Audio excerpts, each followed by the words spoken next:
I know this is not making any sense, but this is what we have right here. Belarus and Ukraine uniting. So I thought this idea like a couple while back. Basically, this flag right here is the Belarus Ukraine little country flag I made a year ago. I don't know why. I don't know why I created this flag. So yeah, let's get on with the wars real quick. So first things first is that the Belarus Ukraine country or empire, what the heck you want to call this, they're gonna go after Moldova. It's a weak country, and because of that, well, it does have some allies like Romania, and so now you have that, which is amazing. And just to get some things out of the way first, there's no NATO, no UN, no major military alliance like that, so just keep that in mind, which is why there's no NATO involved. So, you know, trying to keep things a little, you know, entertaining. So right away, the Ukrainian troops start to land in Moldova and instantly wipe out the country, and that probably would not happen that fast, but you know, it's Moldova, I'm sorry. And well, the Romanian coast is starting to cripple. But this is not over for Romania yet, because well, now they're starting to push into Ukraine to make it look like they are, you know, a little bit more beefy. But you know, to make it a little bit more intimidating, well, they started to push out Ukrainians and Belarusians, and so because of that, the Belarusians and Ukrainians are scared. Okay, for Belarus, I'm just gonna call it. Okay, it doesn't really matter because you know it's the same thing. Belarus, Russia, basically the same thing, just different names, basically the same thing, just white Russia and Ukraine. But this isn't over for you, Romania. But this is not over for Ukraine because you know, well, they pushed out all the Romanian troops out of their country, and well, now it's time for Romania to die, or maybe not. Maybe they can hold out again. But you know, it is a very, very slow invasion, a very slow war, just boring, just lots of stalemates here and there, especially right here in this front line. Because you know, the Battle of Bucharest has been happening for like years or something like that. I don't know, actually not years, for like, okay, a couple months maybe a couple weeks. But you know, timeline, it doesn't really matter in these scenarios unless I'm making a series. But right away, well, this is what's happening. Transylvania falls, but Hungary, well, bad timing. But this is also good timing because, you know, the Romanians are now trying to knock back the Ukrainians. And this is bad news because, you know, Hungary's involved. But Hungary, well, they have their own team because, you know, they're not allies with these two. And, yeah, they just want their own land. And, you know, Hungary is not aggressive towards these two, Belarus and Ukraine.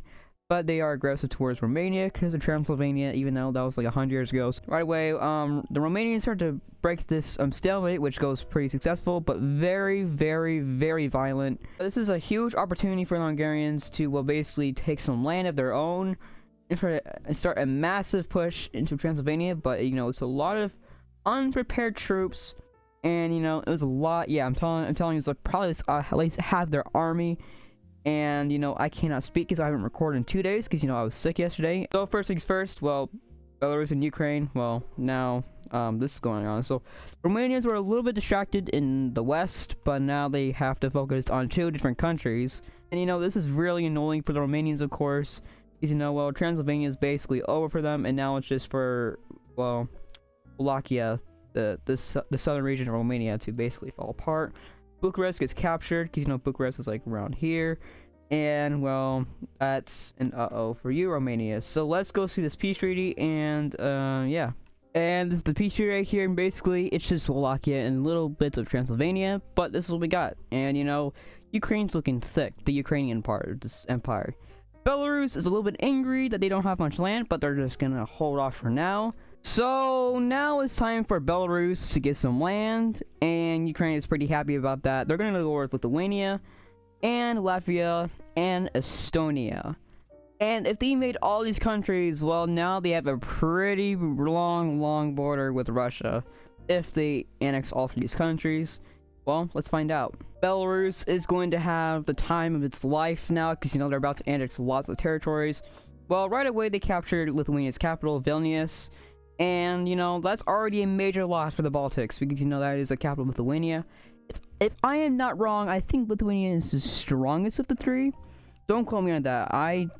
Okay, I literally said that earlier, but I don't know where to research on the military stuff, but I'll figure a way soon, don't worry. But, you know, Lithuania, well, they unfortunately capitulate, and that is sad news for the Baltics. And well, it's time for this part of Latvia to basically fall, and Riga is on the rink of breaking. Well, I mean falling apart, and Riga falls. So that is another loss for Estonia now, because it's just basically Estonia to hold out. And well, it goes a little slow, because it's pretty cold. Well, the soldiers, they got some pretty nice clothes, unlike what the Germans did to invading Russia in World War II. And then, well, time for these islands to fall, and well, Tallinn falls, and same goes with Estonia. And let's go see this peace treaty. So now it's looking pretty fair for Belarus, because they have a lot more land now. And now they have a very, very long border with Russia. Don't forget about little Kaliningrad over here. That's Russian. And, well, the Hungarians, Ukrainians, and Belarusians have made a little bit of an alliance right here. Well, it's just the three or the two. Romania, right? Serbia's going involved, which, they may or may not have created a little bit of an alliance right here.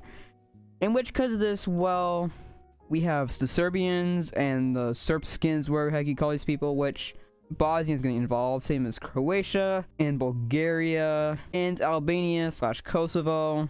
And for North Macedonia, I don't know where they would be, but, because, they kind of have enemies around them. Bulgaria and Albania kind of want some land, and Greece is going to get involved in this war. Well, because of that, we're going to make them purple, because, Greece is going to get involved in this war, but they're going to help out the Serbians, though, so there's that. And this is the war right here, and it looks pretty bad, but this isn't over yet. And so now this is what the war looks like, and it's pretty nasty. And of course, who's not shocked that it's happening in the Balkans, of course. And look at that, we have little Switzerland right here in the Balkans, so good job for you. So first things first, well, North Macedonia is going to get, well, Greece is now isolated, which of course the Panhandle falls pretty quick. And, well, all these Greek troops get kicked out of North Macedonia, and now the Albanians and Bulgarians and Turkish all push into Greece, but it goes pretty slow. Over here, oh my goodness, there's so much going on. Well, Vojvodina is, well, yeah, Hungarian now.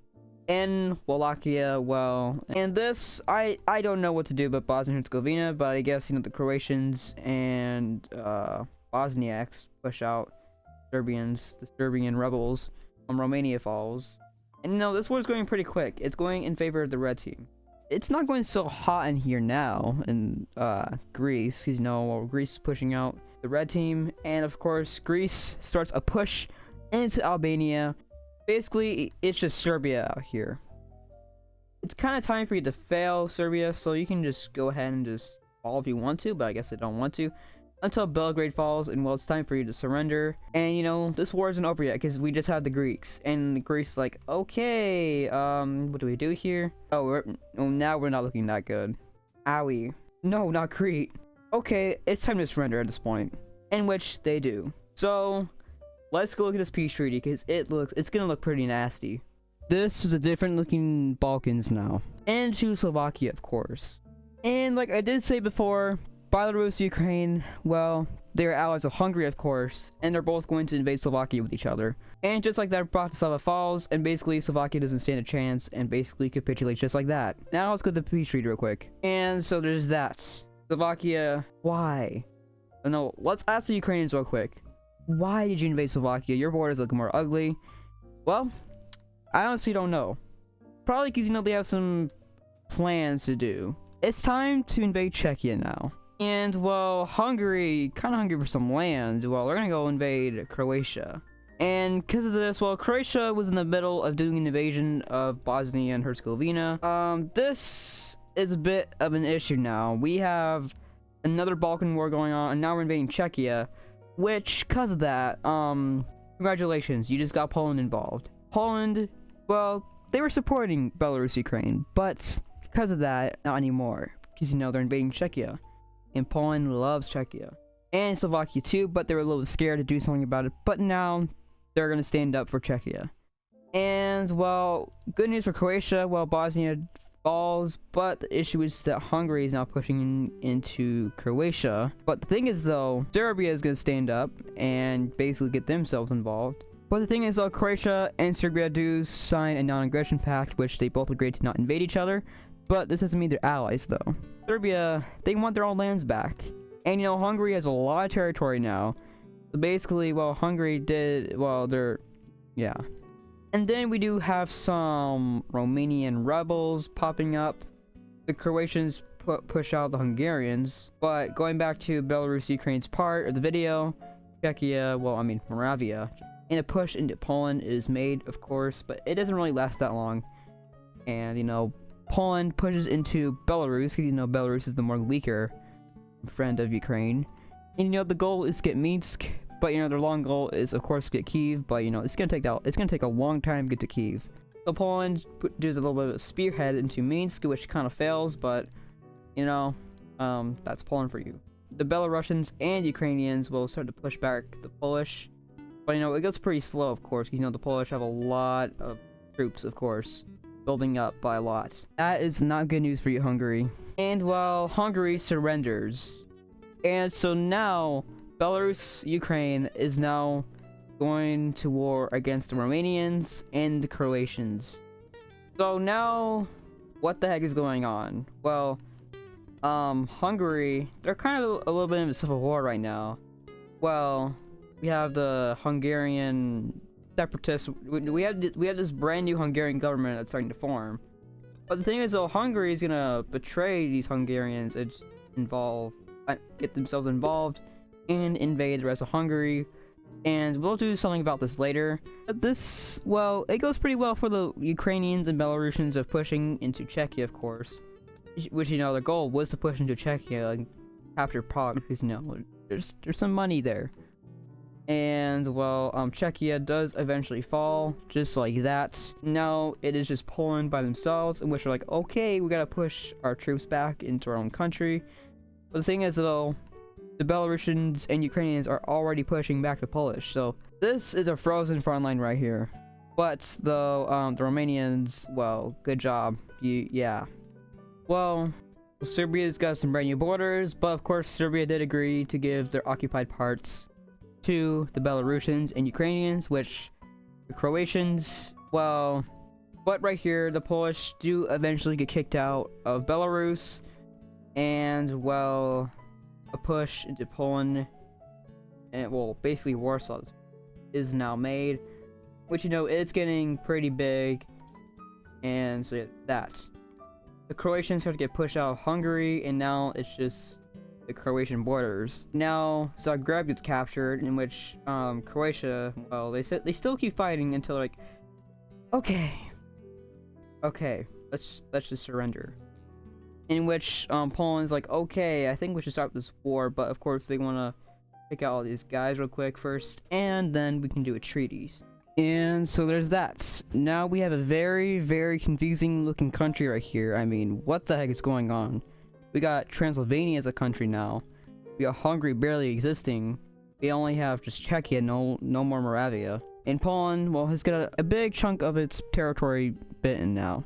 And Warsaw still is in Poland, so don't worry about that. And, well, yeah, it's Belarus right here, Ukraine right here. Now, they do have some plans to expand into Russia in this universe, but now we have lots of countries scared of this big union now, but we do have some countries supporting them, and some countries scared of them, like Russia. So yeah, that's going to conclude this video right here. If you're gonna go see a video, you should click on this video right here in the middle, and also, if you enjoyed, you should subscribe.